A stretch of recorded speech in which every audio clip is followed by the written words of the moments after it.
بسم اللہ الرحمن الرحیم الصلاۃ والسلام علیک یا رسول اللہ الصلاۃ والسلام علیک یا حبیب اللہ الصلاۃ والسلام علیک یا نبی اللہ وعلی آلک واصحابک یا نور اللہ صلی اللہ تعالی علیہ وسلم۔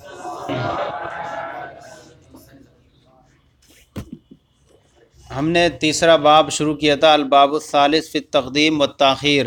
اس کے بارے میں بتایا کہ ان میں سے کوئی بھی جو ہے کسی کو مقدم یا مؤخر کرنے کا کوئی ایک دم ہے ہی نہیں مستحق جب تک کہ اس کا کوئی سبب نہ پایا جائے، لہذا سبب پائے جانے کی وجہ سے ہم اس لفظ کو مقدم کریں گے اور اس کو مؤخر کریں گے۔ تو اس میں سے جو ہے مقدم کرنے کے انہوں نے جو ہے کچھ اسباب انہوں نے بیان کیے، یعنی اب یہاں پر جو ہے یہ بیان کریں گے کہ جنہوں نے دو بیان کیے، تاجیر المسرہ او المساعد، یعنی کسی کو خوشخبری جلدی دینا ہو یا کسی کو غم جلدی پہنچانا ہو تو وہاں پر جیسا مقام ہو ویسے ہی وہ لفظ کو مقدم کر دیں گے۔ سمجھ میں آیا نہیں؟ تو اگر خوشی پہنچانا ہو تو عفو، محل شاد تھا کہ وہاں عفو کو مقدم کر دیے، اور غم پہنچانا تھا وہاں لفظ قصاص کو مقدم کر دیے تاکہ سامنے والے کو فوراً وہ لفظ سامنے بولا جائے اور اس کو خبر ملے، اچھی ملے یا غم ملے۔ یہاں سے بیان فرما رہے ہیں تیسرا، وَقَوْنُ الْمُتَقَدِّمْ مَحَطُّ الْإِنْكَارِ وَالتَّعَجُّبِ، محط الانکار والتعجب، مقدم ہونے والے لفظ کا ترجمہ ٹھیک دیکھیے، مقدم ہونے والے لفظ کا محل انکار اور محل تعجب ہونا۔ کیا ہونا؟ محل انکار اور تعجب کے مقام میں ہونا، انکار اور تعجب کے، یعنی جو مقدم ہونے والا لفظ ہے وہ انکار اور تعجب کے مقام میں ہو۔ سمجھے نہیں؟ ایک انسان جو ہے، ایک انسان سے صرف ان مقدم ہونے والا لفظ کا وہ محل انکار اور محل تعجب میں ہونا، تعجب بھی ہو جائے وہاں پر اور انکاری ہو جائے۔ یہاں پر جو مثال ہمارے سامنے آ رہی ہے، ابادا طول تجربتی تنخدع بہذہ الزخارف، تنخدع میں نے دھوکہ کھانا، بہذہ الزخارف، ان جو ہے آراستہ و پیراستہ چیزوں، ان بناوٹی چیزوں سے، تو ان بناوٹی چیزوں سے تم دھوکہ کھا جاتے ہو۔ ابادہ طول تجربہ، اتنے لمبے تجربے کے بعد، ابادہ طول تجربہ، کیا اتنے لمبے تجربے کے بعد تم ان بناوٹی چیزوں سے دھوکہ کھا جاتے ہو۔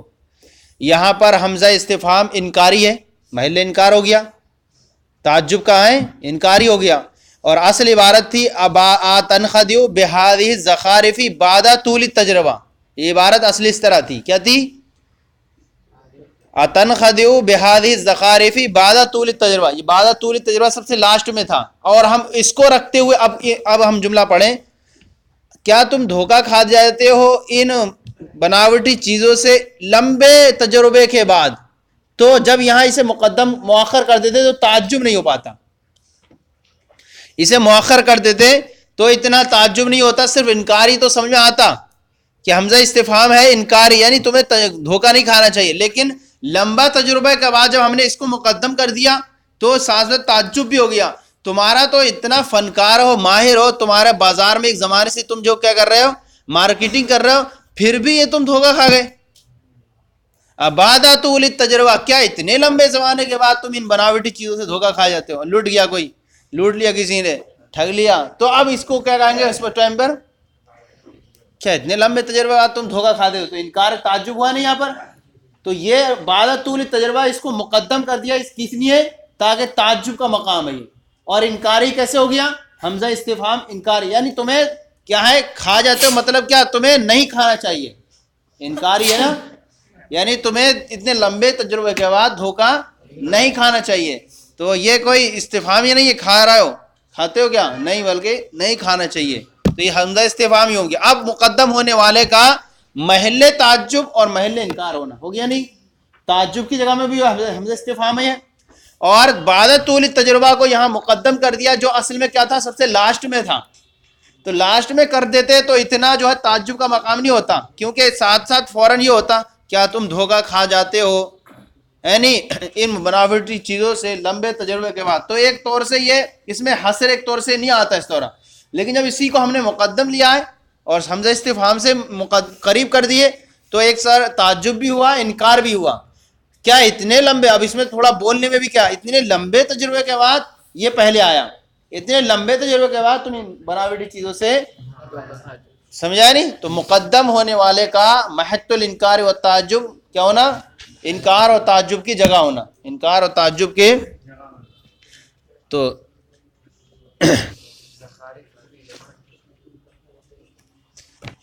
دیکھیں یہاں پر یہ قید جو ہے فائدہ کر رہی کہ محت انکار محت تعجب ہے, نہ کہ نفس ہے. اس لیے کہ مخصوص جو ہے نفس انخدا اگر ہوتا تو یہ تعجب انکار کا مقام نہیں ہوتا. اسی لیے انخدا کو اگر مقدم کر دیتے اور کہتے کیا تنخدیو بہذا الزخارف بعد طول التجربہ, تو کیا ہوتا, صرف اگر دھوکہ کھانا مقصود ہوتا تو کیا کہتے, صرف تنخدیو بہذا الزخارف بعد طول التجربہ, صرف دھوکہ کھانا مقصود نہیں ہے تو یہاں تعجب دکھانا مقصود ہے, اس لیے بعد طول التجربہ کو بعد میں لائیں, پہلے لائیں. اس پر اور دلالت کر رہا ہے کلام. دیکھیے آپ دیکھیں کہ یہاں ہم کہیں ینخدعوا بالزبیب بعد المشیب, کیا تم بڑھاپے کے بعد کشمش سے دھوکہ کھاتے ہو. بعد بالزبیب, کیا تم کشمش سے بڑھاپے کے بعد دھوکہ کھاتے ہو, یہ ہو گئی. اب الزبیب ینخدع علی المشیب بعد المشیب, کیا زبیب سے دھوکہ کھاتے ہو بڑھاپے کے بعد, یہ عبارت الگ ہو گئی. اور تیسری اب بعد المشیب ینخدع بہذا بالزبیب, کیا بڑھاپے کے بعد کشمش سے دھوکہ کھاتے ہو. تو محل انکار یہاں تعجب کا مقام اول میں نفس انخدا ہے, دھوکہ ہے صرف, دوسرے میں صرف کیا ہے زبیب کا کرنا ہے, زبیب ہونا ہے اس کا, کیا زبیب سے دھوکہ کھانا ہے, اور تیسرے میں یہ ہے بڑھاپے کے بعد دھوکہ کھانا ہے.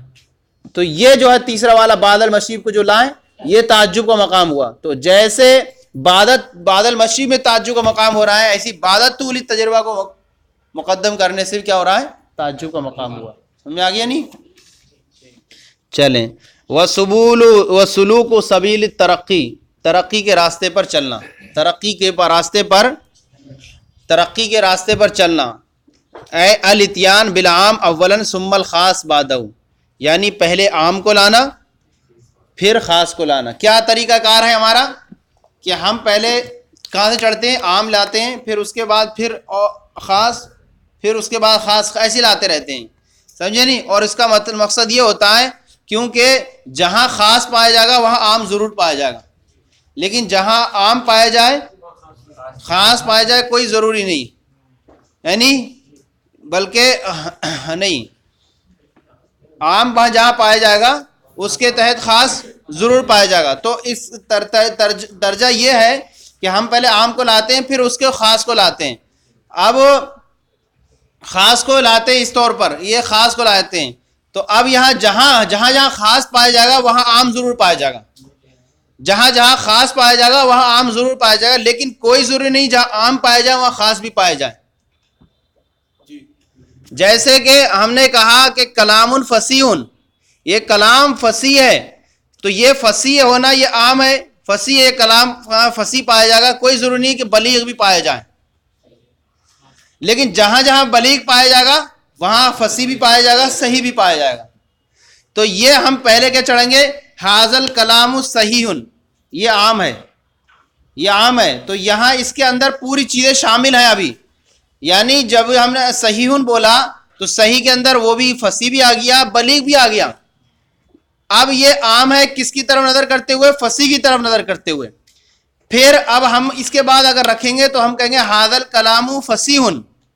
اب جب ہم نے فصیح بول دیا تو یہاں اس کے ذکر کی ضرورت نہیں ہے, صحیح کی, صحیح کے ذکر کی ضرورت نہیں ہے, کیونکہ جہاں فصیح ہوگا وہاں صحیح ضرور ہوگا.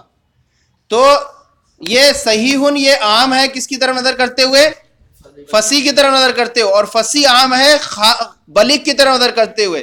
تو آپ درجہ کیا رکھنا ہوگا, سب سے پہلے ہمیں فصیح لائیں گے, صحیح لائیں گے, پھر اس کے بعد ہم لائیں گے فصیح لائیں گے, پھر اس کے بعد ہم بلیغ لائیں گے. لہذا اب جس نے فصیح کہہ دیا, صحیح کہہ دیا, تو اس کے اندر شامل تو یہ تینوں ہیں, صحیح ہے کلام, فصیح بھی ہے, بلیغ بھی ہے. لیکن اب جس نے فصیح کہہ دیا تو اب یہ صحیح کہنے کی ضرورت نہیں ہے, جس نے بلیغ کہہ دیا اب وہاں فصیح کہنے کی ضرورت نہیں ہے, کیونکہ جہاں بلیغ پایا جائے گا وہاں صحیح بھی پایا جائے گا, وہاں فصیح بھی پایا جائے گا. تو یہ جو ہے پہلے اسٹیپ بائی اسٹیپ چڑھنا ہے. ہم پہلے عام کیا ہے عام کو لانا پہلے پھر خاص کو لانا, اس لیے کہ عام کو اگر لایا جائے خاص کے بعد تو اس کے بعد کوئی فائدہ نہیں ہوگا, سمجھا نہیں؟ تو پہلے ہم کیا کریں گے عام کو لائیں گے پھر خاص کو لائیں گے, ایسا نہیں کریں گے پہلے خاص کو لا دیں. پہلے ہم یہ نہیں کہیں گے یہ کلام بلیغ ہے پھر کہیں ھذا الکلام بلیغ صحیح فصیح, ایسے نہیں کہیں گے, کیونکہ بلیغ کیا ہو گیا خاص ہو گیا اور فصیح عام ہو گیا پھر عام ہو گیا, ایسے نہیں الٹا نہیں کریں گے. پہلے عام لائیں گے پھر اس سے اخص جو ہوتا رہا اخص ایسے لائیں گے, نہیں عام کے بعد پھر خاص لائیں گے, تو یہ کریں گے. وسبول سبیل ترقی, اور ترقی کے راستے پر چڑھنا, الاتیان بالعام اولا سب سے پہلے عام کو لانا, ثم الخاص بعدہ پھر اس کے بعد, لأن العام اذا ذکر بعد الخاص اس لیے کہ جب عام جب اسے خاص کے بعد ذکر کیا جائے لا یکون له فائدہ تو اس کا کوئی فائدہ, عام کو خاص کے بعد ذکر کیا جائے تو کوئی فائدہ, کیونکہ خاص کے تحت جو ہوتا ہے عام ہوتا ہی ہے, خاص کے تحت اس لیے کہ لأن العام اذا ذکر بعد الخاص اس لیے کہ عام جب اسے ذکر کیا جائے کس کے بعد خاص کے بعد تو وہاں پر اس کا کوئی فائدہ نہیں ہوگا. کہہ رہے ہیں جی یہاں پر اس کلام میں سب ترقی کے راستے پر چڑھنا ہے اس طور پر کہ جب ہم نے کہا ھذا الکلام صحیح فصیح بلیغ, یہ کلام ہے ھذا الکلام صحیح فصیح بلیغ, تو کہہ رہے ہیں اس کلام میں ترقی کے راستے پر کیسے چڑھنا, کیونکہ ہمارا جو ایک قول ہے صحیح یہ عام ہے, کیا یہ ہمارا یہ قول جو صحیح یہ عام ہے, جو شامل ہے کس کو بھی, فصیح کو بھی اور بلیغ کو بھی شامل ہے. کس کو شامل ہے, فصیح کو بھی شامل ہے اور بلیغ کو بھی شامل ہے اور ان کے علاوہ کو بھی شامل ہے. اب کو ہے نہیں, اب پھر یہ فائدہ دے گا تقدیم, اس کی تقدیم فائدہ دے گی الیذا بعد الایہام, وضاحت کا ایہام کے بعد, یعنی کوئی چیز کیا تھی وہم دلا رہی تھی کسی وہم کے بعد کسی چیز کا, اب اس کی تقدیم کیا دے گی فائدہ دے گی وضاحت کا. اب یہ کہہ رہا ہے یہ صحیح ہے, یہ کلام یہ کہا ہے یہ صحیح ہے, کہا گیا ھذا الکلام صحیح فصیح بلیغ, جب آپ نے کہا فصیح بلیغ لا تحتاج الی ذکر صحیح تو صحیح کے ذکر کی اب ضرورت, وَإِذَا قُلْتَ بلیغ اور جب آپ نے کہہ دیا ھذا الکلام بلیغ لا تحتاج الی ذکر صحیح ولا فصیح, تو اب نہ صحیح کے ذکر کی ضرورت ہوگی اور نہ فصیح کے ذکر کی. ہمیں راستہ کیسے چلنا ہے, سیدھے دھیرے دھیرے چلنا ہے.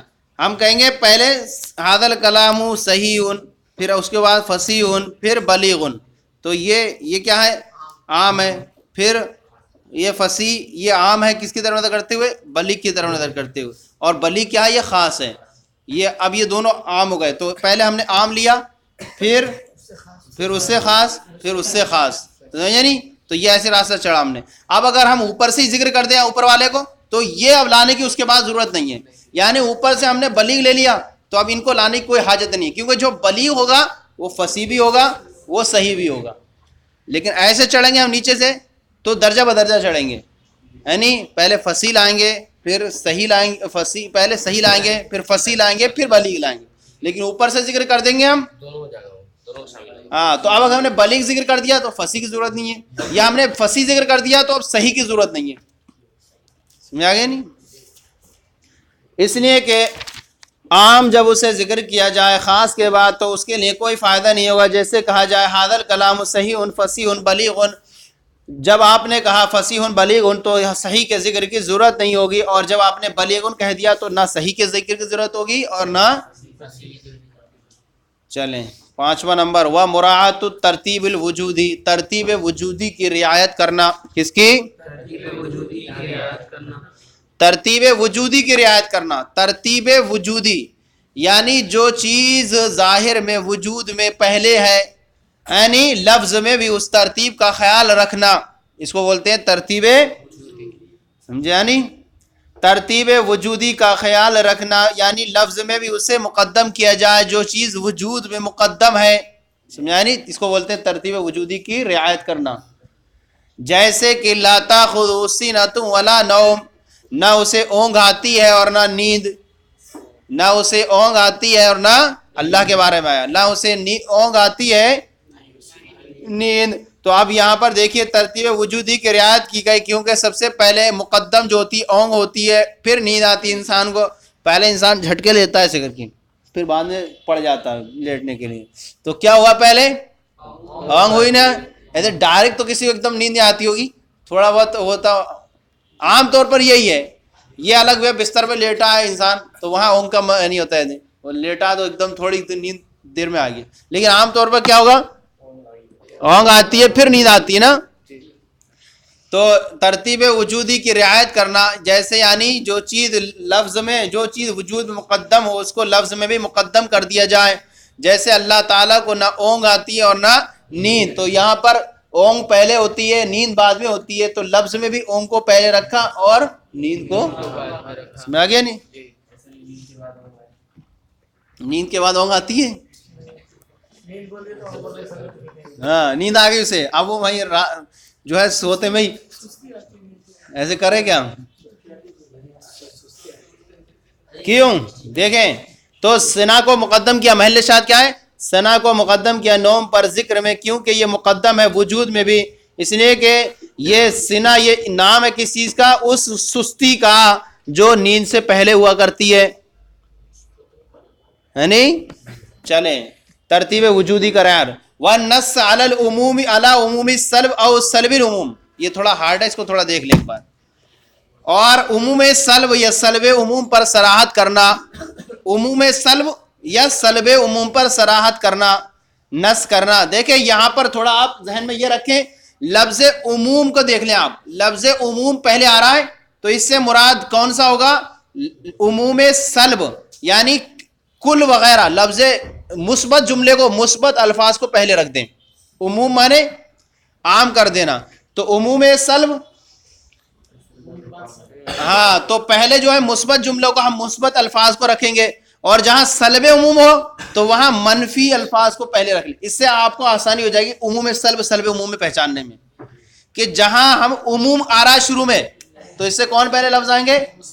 کل. کل و لفظ کل وغیرہ نہیں، یہ عموم پر دلالت کرتے ہیں مثبت کے، اور اس کے بعد کیا آئے گی؟ منفی آئے گا ہے نہیں. جیسے کلو ذالک لم یکن، کلو ذالک لم یکن، تو کل پہلے آیا، کون ہو گیا؟ یہ عموم، عموم سلب، اور لم یکن بعد میں آیا. کیا یہ عموم سلب ہو گیا؟ ہو گیا نہیں. اور سلب عموم لم یکن کلو ذالک، سمجھ آ گیا؟ تو یہ سلب، لفظ سلب ہم نے پہلے رکھ دیا، تو سلب سے سالبہ سمجھنے سے آپ سلب سالبہ، تو لم یکن کل ذالک، یہ کیا ہو گیا؟ سلب عموم ہو گیا. سمجھ آ گیا نہیں؟ اب اسی سے خیال رکھیں، عموم سلب کب بولیں گے؟ جب کل وغیرہ مقدم ہو جائیں، اور سلب عموم کب بولیں گے؟ جب حروف نفی مقدم ہو جائیں ہے نہیں. تو سلب اور عموم سلب سے آسان رہے گا ذہن میں. اب کیا کہہ رہے ہیں؟ عموم سلب اور سلب عموم پر صراحت کرنا. فالاول یکون بتقدیم ادات العموم علی ادات النفی، تو پہلا والا کون؟ عموم سلب، یہ ادات عموم کو ادات نفی پر مقدم کرنے سے ہوتا ہے، ادات عموم کو. اور یہ جو ایسے ہوگا کہ ہم کیسے پہچانیں گے کہ یہ کلام ہم نے بولا، کوئی کلام ہم نے بولا، اس کلام کے اندر ادات عموم اور ادات نفی جمع ہے، تو اب ہم کیسے مراد لیں گے کہ یہاں پر کیا ہے؟ عموم سلب ہے، کس کو ہم مقدم کریں کس کو مؤخر کریں؟ چونکہ یہی مسئلہ تھا نا. تو ہم یہاں دیکھیں گے کہ یہاں پر ادات عموم ہو رہا ہے یا ادات سلب ہو رہا ہے، یعنی عموم سلب ہو رہا ہے یا سلب عموم ہو رہا ہے، تو جیسا ہوگا ہم اسی کو کیا کر دیں گے؟ مقدم کریں گے. تو اب یہاں پر دوسری بات یہ دیکھیں کہ جہاں پر عموم سلب ہو، عموم سلب ہو، اور تو وہاں پر جو ہوتی ہے ہر فرد سے نفی ہوتی ہے. کیا ہوتی ہے؟ ہر فرد سے نفی ہوتی ہے. اور جہاں سلب عموم ہو تو وہاں ہر فرد سے نفی نہیں ہوتی، بلکہ مجموعے کی نفی ہوتی ہے. کیا ہوتی ہے؟ مجموع کی نفی ہوتی ہے. اب یہ ہو سکتا ہے کہ بعض افراد کا احتمال بھی ثبوت بھی ہو سکتا ہے، اور کل فرد کی نفی بھی ہو سکتی ہے. مجموعے کی نفی ہے نا، تو ہو سکتا ہے مجموعہ نہیں آیا پورا، لیکن کچھ ہے بعض لوگ آئے، یا کیا ہے اور کل مجموعے کی بھی نفی ہو جائے. تو وہاں دو طریقے رہتے ہیں، بعض کا ثبوت بھی ہو سکتا ہے کس میں؟ سلب عموم میں بعض کا ثبوت بھی ہو سکتا ہے، اور بعض کا اور کل کی نفی بھی ہو سکتی ہے. تو سلب عموم میں کیا رہے گا؟ مجموعے کی نفی ہوگی، اور مجموعے میں یہ ہم نے مجموعے کی نفی کر دی، لیکن ہو سکتا ہے کچھ کا ثبوت ہو جائے۔ اور کیا ہوتا ہے عموم سلب میں؟ کیا ہوتا ہے عموم سلب میں ہر فرد کی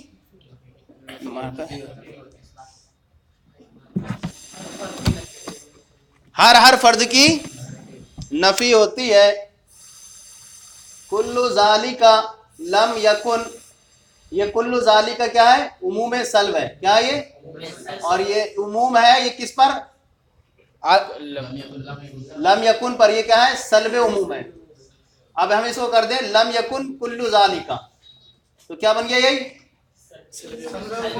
یہ سلب عموم بن گیا۔ سلب کا لفظ پہلے آ گیا اور یا کیا ہے بعد میں آ گیا، سمجھے نہیں؟ تو یہاں جو ہوگی، یہاں ہر فرد سے نفی ہوگی اس والے میں، کل ذالک والے میں، اور یہاں ہوگی جو ہے مجموعے کی نفی ہوگی، یعنی بعض کا ثبوت بھی ہو سکتا ہے اور ہر فرد سب کی نفی بھی ہو سکتی ہے، سمجھے نہیں؟ آ گیا نہیں؟ تو اب کہہ رہے ہیں کہ نص کرنا عموم سلب، سلب عموم پر صراحت کرنا۔ فل اول، کون سا پہلا؟ اول عموم سلب، یہ ادات عموم کو ادات نفی پر مقدم کرنے سے ہوتا ہے، جیسے کل ذالک لم یکن، لم یکن ھذا ولا ذاک، نہ یہ ہوا نہ وہ ہوا، سمجھ آ گیا نہیں؟ کل ذالک کون سا ہے؟ کل ذالک عموم سلب، یعنی عموم سلب کو ادات نفی پر مقدم کر دیے نا، تو کل ذالک لم یکن، اب کیا ہوا؟ نہ یہ ہوا نہ وہ ہوا۔ اصل میں ایک طرف اشارہ ہے کہ ایک مرتبہ نبی کریم صلی اللہ علیہ وسلم نماز پڑھا رہے تھے اور آپ صلی اللہ علیہ وسلم 2 رکعت پر آپ سلام پھیر دیا آپ نے۔ حضرت ذوالیدین صحابی ایک تھے، وہ کھڑے، وہ عرض کی انہوں نے یا رسول اللہ صلی اللہ علیہ وسلم نسیتا ام قصرت الصلاۃ، کیا ہے؟ یا رسول اللہ صلی اللہ علیہ وسلم نسیتا ام قصرت الصلاۃ، کیا آپ بھول گئے یا آپ کیا نماز کو چھوٹا کر دیا گیا ہے نہیں؟ تو آپ نے فرمایا کل ذالک لم یکن، نہ یہ ہوا نہ وہ ہوا۔ ہاں کیا؟ ہاں ہاں، تو یہ تھا، تو کیا ہے؟ یعنی نہ یہ ہوا نہ وہ ہوا، تو کل ذالک لم یکن، تو یہاں کیا ہوا؟ نہ یہ ہوا نہ وہ ہوا، تو قصرت الصلاۃ ام نسیتا، یہ نماز جو ہے مختصر کر دی گئی یا نماز میں کیا کر دی گئی؟ آپ بھول گئے، تو آپ نے فرمایا نہیں ہوا یہ، ہاں ہر فرد کی نفی ہو گئی۔ تو اب یہاں پر ہو گیا کل ذالک لم یکن، اے لم یکن ھذا ولا ذاک، نہ یہ ہوا نہ وہ ہوا، یعنی بس محل شاہد تھا اس میں کہ کل ذالک ہر فرد کی نفی ہو گئی۔ اب آگے کہ نبی کریم صلی اللہ علیہ وسلم نے سجدہ سہو کیا تھا یا 2 رکعت پہ سلام پھیرا تھا، سے کوئی ہے، تو اس کے بعد جب انہوں صحابی نے یہ کہا تھا ام نسیتا ام قصرت الصلاۃ، تو آپ نے فرمایا کل ذالک لم، یہ بھی نہیں ہوا۔ نہ آپ بھولے نہ کم کیے، کیا ہوا؟ وہ واقعہ کتابوں میں مذکور ہے، کہیں پر تو ہے، اس میں کہیں ملا نہیں مجھے، میں نے پہلے کہیں پڑھا تھا، دیکھتے ہیں اس واقعے کو۔ تو یہاں پر کل ذالک لم یکن جب بھی مقدم کریں گے اسے عموم سلب ہوگا۔ والثانی یکون بتقدیم ادات العموم نفی علی ادات العموم، اور دوسرا والا کیا؟ یعنی سلب عموم کب ہوگا؟ ادات نفی کو مقدم کرنے سے ادات عموم پر کیا ہوگا؟ لم یکن کل ذالک، یعنی لم یکن المجموع، مجموعہ واقع نہیں ہوا، فیحتمل ثبوت البعض، تو اب احتمال رکھے گا بعض کے ثبوت کا، ویحتمل نفی کل فرد، اور ہر فردی کی نفی کا بھی ہو گیا نہیں؟ چلیں ہو گیا انشاءاللہ، کل یہ باب مکمل ہے۔ ارے پچھلا نہیں ہو پا